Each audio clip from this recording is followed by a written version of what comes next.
let me introduce Rob Skinner. You're from the UN Foundation. Maybe I'll let you introduce yourself, actually. What are you doing here at the talks? Yeah, I'm Robert Skinner. I'm the Associate Director of the UN Foundation's New York office. And the UN Foundation's been involved with these talks, these climate talks, the COPs as they're referred to, for a number of years. And this is my second, actually. My first was last year in Copenhagen. But the UN Foundation, engages with the UN, as its name would imply.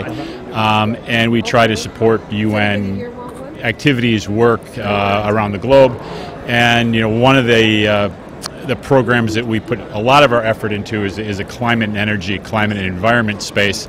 And we are here holding several side events through the UN Foundation, but what I'm doing here specifically is working with the UNFCCC Secretariat, which puts on the talks, in support of their efforts to engage social media, digital media, bloggers, both in and outside of the NGO community, to try and engage that audience and do a better job with the UN system's engagement with that group.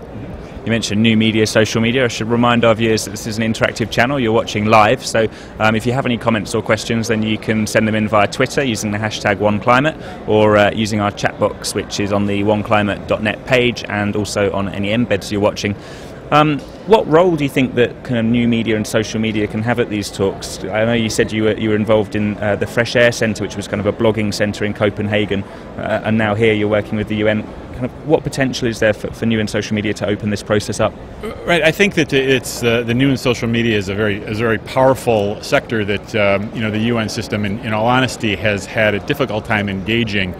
The UN system it's a big bureaucracy. There's no question about that, and there are a lot of guidelines, rules, regulations about how the UN system interacts with the media, and then particularly new media specifically.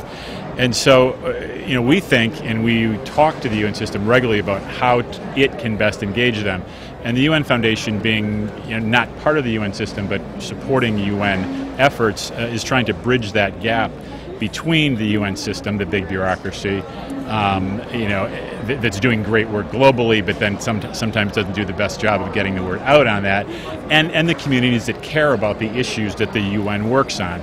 So, to get the voices out, we worked with, in this case specifically, here in Cancun, we worked with the UNFCCC Secretariat Press Office to get them to establish a blogger loft, for one thing, a space here within the Cancun Mesa, the building that we're in here, so that there would be a place for them to plug in, be able to file their stories, be able to do their, to tweet, post to their Facebook, do all those social media activities.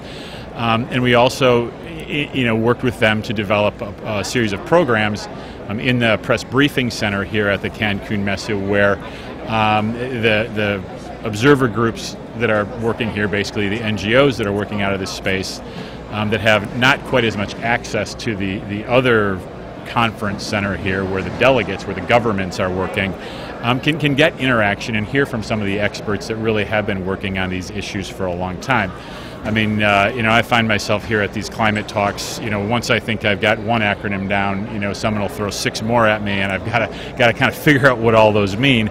And I think that what we need for this interaction is for everyone to speak a language that everyone can get. Because we're all here. You look around this room because everyone here recognizes that this climate issue is a serious one. It's one that we have to deal with. The people of the world have to deal with it now, because it's impacting millions of people already, and it's only going to get more serious. But we have to be able to do it in a language that everyone who's not looking at these subjects every day can understand. And so we're trying to identify people who can communicate in that way, spread the message out, through the powerful media, of the social media channels and networks, and bring more people into the conversation, so that it can be a broader conversation, and more people can really get what's going on here.